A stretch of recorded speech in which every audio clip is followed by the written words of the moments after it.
پہلے وہ عیسائی بولتے ہیں ایک بار جس نبی کا کلمہ پڑھنے والے لوگوں کے گھروں کا دسترخوان اتنا اچھا ہے، اس کا کلمہ کتنا صاف ہوگا، اس کا دین کتنا صاف ہوگا۔ ایک بار گواہ لانا آج سے دور جس کا کلمہ پڑھتا ہے، اس کا کلمہ ہم بھی پڑھتے ہیں، ہم بھی اسی کا کلمہ پڑھتے ہیں۔ یعنی دسترخوان کے نظام کی برکت سے، دسترخوان کی صفائی کی بنیاد پر کلمہ پڑھنے والے دوسرے لوگ کلمہ پڑھنے پر مجبور ہو گئے۔ مسلمانوں کو ہوٹل میں چلے جاؤ، اتنی گندگی دکھے گی کہ گھن آنے لگے گی، یعنی بدبو آتی ہے۔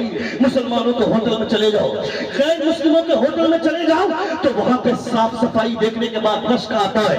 میں کہتا ہوں میرے پیغمبر نے کہا تھا النظافۃ نصف الایمان، صفائی ایمان کا حصہ ہے، میرے پیغمبر نے کہا تھا۔ مگر ہم نے کیا کیا؟ ہماری بیویاں رات بھر یوٹیوب دیکھیں گی، سیریل دیکھیں گی، اور صبح 10 بجے میری بیوی جاگتی ہے، مگر غیر مسلم کی عورتیں اذان سے پہلے جاگ کر اپنے گھر کو دھوتی ہے۔ کبھی دیکھنا کسی غیر مسلم کے گھرانے میں محلے سے گزرنا، مندو کی عورتیں وہ صبح میں اٹھ کر کے وہ گھروں کو دھوتی ہے۔ میں کہتا ہوں جن لوگوں کو ہم نے اسلام کے پیغمبر کا طریقہ بتایا، حضور نے فرمایا تھا النظافۃ من الایمان، ایمان کا حصہ ہے صفائی، ہم نے صفائی کو چھوڑ دیا اور دوسروں نے صفائی کو اختیار کر لیا۔ حضور نے فرمایا تھا جو صبح جاگ کر کے فجر کی نماز کو پابندی کے ساتھ ادا کرے گا، اس کے دن بھر کے معاملات بہتر رہیں گے، یہ میرے پیغمبر نے فرمایا۔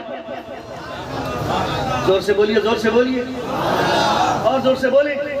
ایک بار پورا مجمع اپنے دونوں ہاتھوں کو فضا میں لہرا کر کہیں یا رسول اللہ، اور ایک بار کہیں یا حبیب اللہ۔ 1 گھنٹے کی تقریب میری ہو گئی، 1 گھنٹہ 3 منٹ میں بول چکا ہوں، اور 5 سے 7 منٹ سن لی تھی آپ۔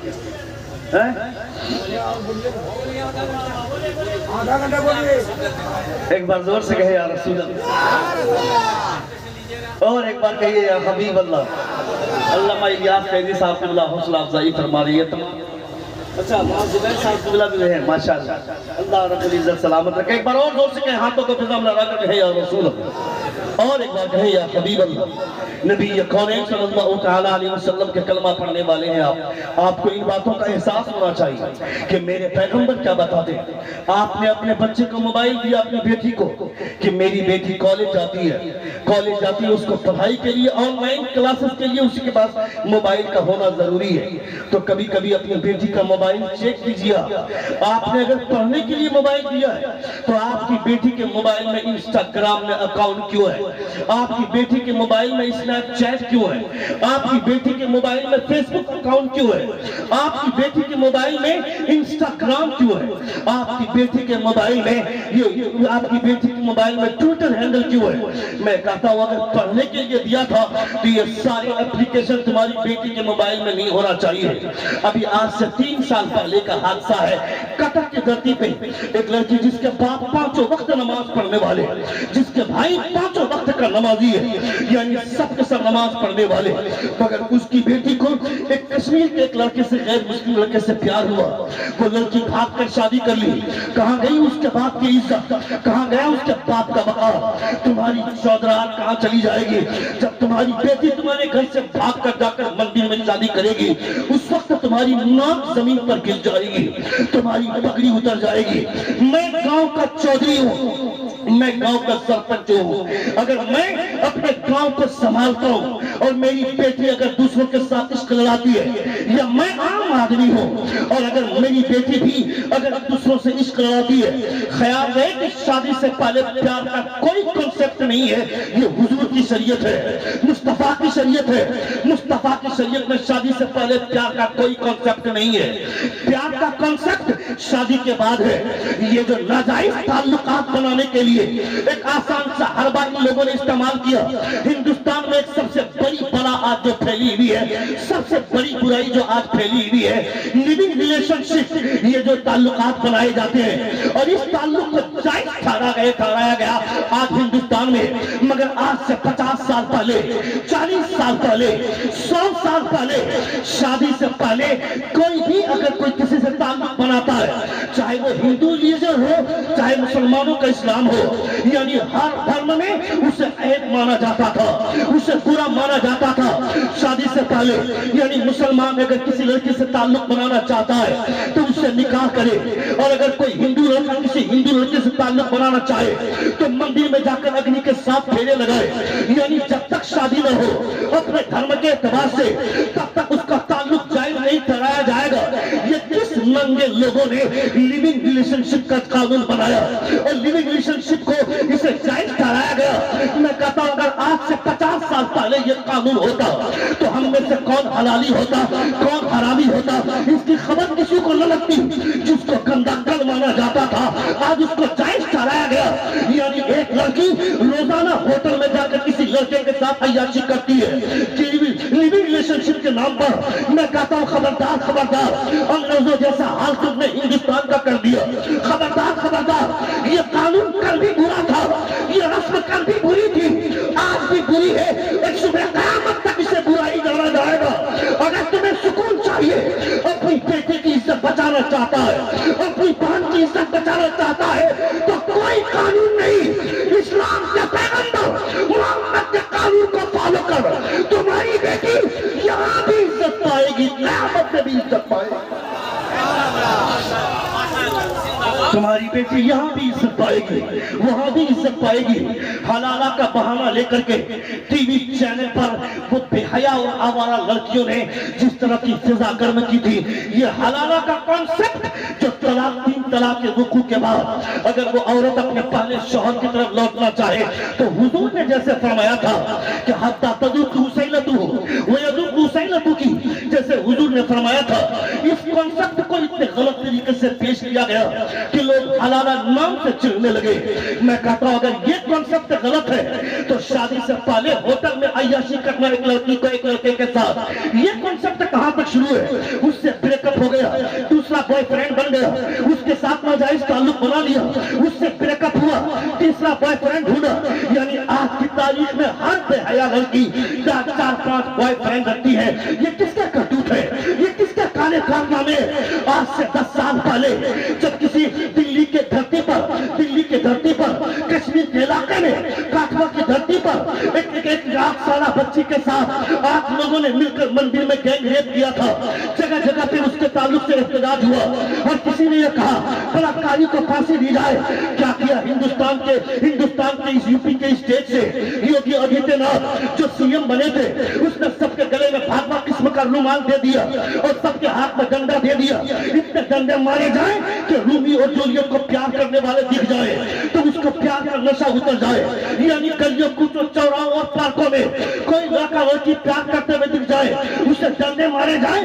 یوگی آدتیہ ناتھ نے کیا تھا، بڑا اچھا تھا، مگر مہاراشٹر کی دھرتی سے بال ٹھاکرے کا بھتیجا راج ٹھاکرے بولتا ہے if you want to save the females in India you have to allow the rules of the Prophet of Islam۔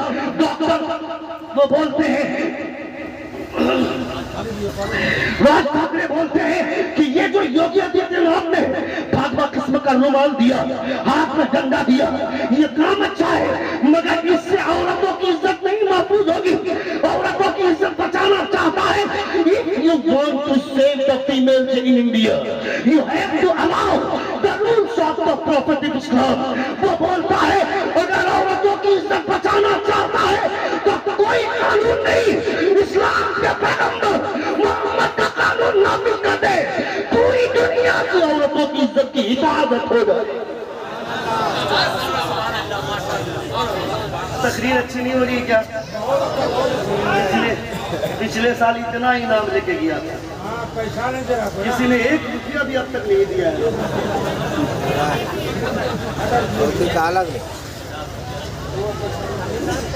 مقرر کو پیسے دینے چاہیے۔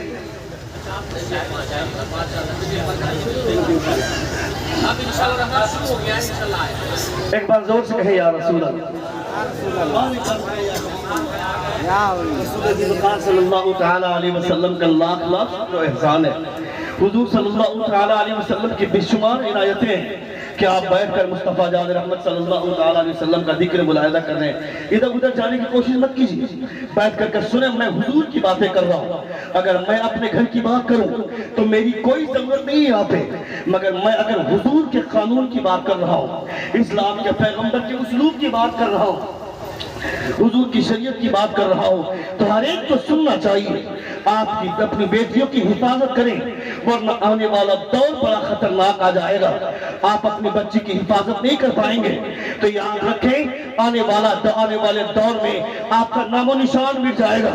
جب آپ کی بیٹی کسی دوسرے کی باہوں میں زندگی کے مزے لے گی، میری بیٹی کالج جاتی ہے، کالج جانے کے بعد اس کو یہ پتا ہونا چاہیے کہ میں جس سے بات کر رہی ہوں، پہلی بات تو لڑکوں کا کالج الگ ہونا چاہیے، لڑکیوں کا کالج الگ ہونا چاہیے۔ پوچھئے ہمارے ان علماء سے، جب نور الازا، شرح بقایا، خدوری، حدیثوں کی کتابیں، جب ان حدیثوں کی کتابوں میں اور فقہ کی کتابوں میں جب ہم طہارت کی بحث پڑھتے ہیں، ہمارے اساتذہ پڑھاتے ہیں، اور اسی طہارت کے بحث میں حیض و نفاس کی بھی بحث آتی ہے، تو جب حیض و نفاس کی بحث آتی ہے تو ہمارے علماء بہت محتاط زبان استعمال کرتے ہیں، چونکہ اس جماعت میں اگر چھوٹے چھوٹے بچے ہوتے ہیں تو کہیں ان چھوٹے بچوں پر اس کا برا اثر نہ ہو جائے، اور اگر سب کے سب بالغ بچے ہوتے ہیں تو انہیں سمجھایا جاتا ہے، وہ کانسیپٹ کلیئر کیا جاتا ہے۔